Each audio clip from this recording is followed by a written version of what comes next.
अब बताऊंगा कि ऑपरेशन सिंदूर के बाद क्या हुआ, but let me say a few military things also, जिससे we understand the operation Sindoor better. तो इसमें मैं आपको 3 बातें बताना चाहूँगा मिलिट्री वाली। पहली बात, starting from the first war of Kashmir, जब लड़ाई हुई हिंदुस्तान पाकिस्तान की, एक सीज फायर लाइन बनी थी 1 जनवरी 49 को। उसके बाद हमने जंग लड़ी पाकिस्तान के साथ, 65 की लड़ी, 71 की लड़ी। See don't worry about Bangladesh, Bangladesh was a gone case for East Pakistan, for Pakistan, because East Pakistan जो था in any case was 1200 kilometres across India. There is no way they could have brought their operational logistics there for war. वो नहीं हो सकता था, वो तो जाना ही था।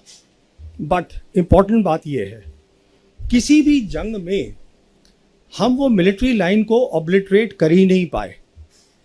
जो सीज फायर लाइन थी आज वो कायम है with a new name, line of control. तो हमें क्या करना चाहिए था? हमें ये करना चाहिए था कि 1990 में जब प्रॉब्लम शुरू हुई कश्मीर की, जब पाकिस्तान ने प्रॉक्सी वॉर अपनी शुरू करी, हमको अपनी कन्वेंशनल कैपेबिलिटी बनानी चाहिए थी। अगर हम अपनी कन्वेंशनल वॉर कैपेबिलिटी बढ़ाते, that would have deterred Pakistan. हमने वो नहीं किया 35 साल। तो एक जो मिलिट्री इशू था प्रॉक्सी वॉर का, proxy war is a military issue, जिसको आपको मिलिट्री मीन से खत्म करना था by building a capability that would deter Pakistan or tell Pakistan that look, there will be a problem if you continue with what you are doing. We never did that. Now with the coming of the Modi government, obviously it has been elevated to a higher level. तो ये हमने कर दिया एक। तो अब मैं थोड़ा सा पॉज करके वापस जाता हूँ, आपको एक बहुत इंपॉर्टेंट बात बतानी भूल गया हूँ, वो बहुत ज़रूरी है। वो बात ये है कि 5 अगस्त 2019 को हमने 370 हटाया, बिना सोचे समझे कि इसका सिक्योरिटी इम्प्लीकेशन क्या है, वो मैं आपको बताना चाहता हूँ। हुआ क्या कि 6 अगस्त को पार्लियामेंट में union home minister Amit Shah ने कहा कि we will be making now the state of Jammu and Kashmir into 2 union territories. उसमें पाकिस्तान ऑक्यूपाइड कश्मीर और गिलगित बल्टिस्तान हिस्सा होगा union territory of Jammu and Kashmir, Aksai Chin हिस्सा होगा लद्दाख यूनियन टेरिटरी की, लद्दाख की। The same day, Chinese rejected that. They protested. They said, Akshay Chin is with us. It was always with us. You can't show it on your maps, new maps, as part of the Ladakh Union Territory. 11th August को 2019, Jay Shankar as the External Affairs Minister, he traveled to China to meet up with his counterpart Wang Yi to explain to him that look, we have made the maps, but it does not change our position on the ground as far as line of actual control is concerned. China rejected that suggestion. Meanwhile, 370 जब हटा तो पाकिस्तान में भी खलबली मची। The then Prime Minister Imran Khan and the Army Chief Bajwa, General Bajwa, they both went to China to confabulate with the leadership there. Xi Jinping gave personal time to General Bajwa और उन्होंने general Bajwa को ये कहा कि आप development पे focus करिए। मुझे ये बात ऐसे पता है कि अप्रैल 2022 में पाकिस्तान की जो सरकार थी उस समय इमरान खान की, they release the first national security policy and I was one Indian they had invited there. तो वहाँ प्राइम मिनिस्टर भी बोले, वहाँ आर्मी चीफ भी बोले, उसके बाद आर्मी चीफ और मेरी बातचीत हुई। तो मैंने उनसे पूछा, मैंने कहा जी आपकी नेशनल सिक्योरिटी पॉलिसी है, it all talks about connectivity and development, what about the Kashmir issue? So he told me that I had a long meeting with Xi Jinping and Xi Jinping told me personally that you focus on development. What Bajwa did not tell me is that Xi Jinping also told him, जहाँ तक सिक्योरिटी का ताल्लुक है पाकिस्तान की, we take responsibility for that. तो हुआ क्या, अगर हम लोगों ने ध्यान से देखा होता तो 2 चीजें होनी शुरू हो गई 2019 से। On the political side, the entire Chinese leadership, Xi Jinping downwards, they kept saying that we will support Pakistan security and sovereignty. खुलेआम बोलते थे वो, हमने उसको नज़रअंदाज किया। दूसरी तरफ the Pakistan air force and the PLAAF PLA air force, they started doing advanced exercises 2019 से शुरू कर दी। काराकोरम में करते थे, वो जो हमारा कॉम्बैट एरिया वहाँ उन्होंने शुरू करा, हमने उसको ध्यान ही नहीं दिया। नॉट ओनली दैट, उस समय से क्या देखा हमने 2021 के अंदर उन्होंने पाकिस्तानी ऑफिसर्स को अपनी वेस्टर्न थिएटर कमांड में एम्बेड कर लिया। Western theatre command is responsible for Arunachal Pradesh. कहने का मतलब ये है जो उनके इंपॉर्टेंट जितने भी मिलिट्री ऑर्गेनाइजेशन थे वो उसका हिस्सा बना लिया उनको, so that they better understand how to tackle India. हमने इस सब चीज़ को देखा ही नहीं बिल्कुल। तो सिचुएशन ये है कि हमें एक बात समझ में नहीं आई हमारी मिलिट्री लीडरशिप को कि it is no longer after 5th August 2019 about India Pakistan, it is no longer about a two front war. China आपसे लड़ाई नहीं लड़ेगा, उसको ज़रूरत ही नहीं है लड़ाई लड़ने की। It was since then about one front reinforced war, जो मैं 2019 से अपनी 2 किताबों में लिख चुका हूँ। Basically what meant that was, I explain that this is the term that I coined, and I said what this is, you will fight with Pakistan, but China will be helping Pakistan to the hilt without showing its hand. इस लड़ाई की आप तैयारी करिएगा, but हमारा वो narrative था, हमने उसको कायम रखा। तो अभी आपको एक ओवरऑल सिचुएशन मैंने बता दी है कि ये था बैकग्राउंड उसका सिंदूर का। अब होता है ऑपरेशन सिंदूर। ऑपरेशन सिंदूर की 3 खास बातें मैं आपको बताना चाहता हूं। पहली बात, आवर रिस्पॉन्स वॉज डिसप्रोपोर्शनेट। एक टेरर अटैक हुआ, हमने उसको जवाब दिया with a conventional war, that too at the highest level. Hindustan और पाकिस्तान के बीच में the 2 air forces will lead the war period. और ये हमने पहली बार नहीं किया, हमने किया था बालाकोट में पहली बार 2019 में, and we expose the limitations of the Indian air force. मिसाल के तौर पर हमने बालाकोट में हमारी एयरफोर्स ने ऑपरेशन बंदर करा, चुपके से जाकर वी कॉट देम अनअवेयर, उनके रडार्स बंद थे, we cross their air space और हम अपना BVR छोड़कर आ गए। Next morning they retorted, they came back to us with a response which is what they call the Operation Swift Retort। याद होगा आप लोगों को, दिन के टाइम उन्होंने किया और उनका फोकस क्या था? उनका फोकस था military targets, not non military targets. आप कभी एयरफोर्स नॉन मिलिट्री टारगेट्स पे इस्तेमाल नहीं करते बाबा। उनका फोकस था मिलिट्री टारगेट, और उन्होंने क्या देखा, हमारी इलेक्ट्रॉनिक वॉरफेयर बहुत कमज़ोर थी। सिंपल वर्ड्स में इलेक्ट्रॉनिक वॉरफेयर का मतलब ये होता है कि काबिलियत की आप दूसरे का कम्युनिकेशन को जैम कर दे। तो हमारे जो ऑफिसर थे उनका कम्युनिकेशन जैम हो गया, he was taken prisoner of war. हम कुछ लेसन नहीं सीखे, बट वो सीख गए कि इलेक्ट्रॉनिक वॉरफेयर पे फोकस करो। This is the key to the modern warfare. Electronic warfare होता है what is called, I won't give a technical explanation, it is something that is called electromagnetic spectrum. बहुत ज़रूरी चीज़ है। होता क्या है कि एटमॉस्फेयर में 7 तरीके की इलेक्ट्रोमैग्नेटिक वेव्स हैं। एक मिसाल के तौर पर है विजिबल लाइट। जैसे आप लोग मुझे देख रहे हैं, मैं आपको देख रहा हूँ, this is only possible because visible light है। सिमिलरली एक एक्सट्रीम पे है उनके रेडियो वेव्स, जिससे हम कम्युनिकेशन करते हैं। एक्सरे होती है जो हमारी एक्सरे मशीन में काम आती हैं। माइक्रोवेव है जो हम माइक्रोवेव चलाते हैं।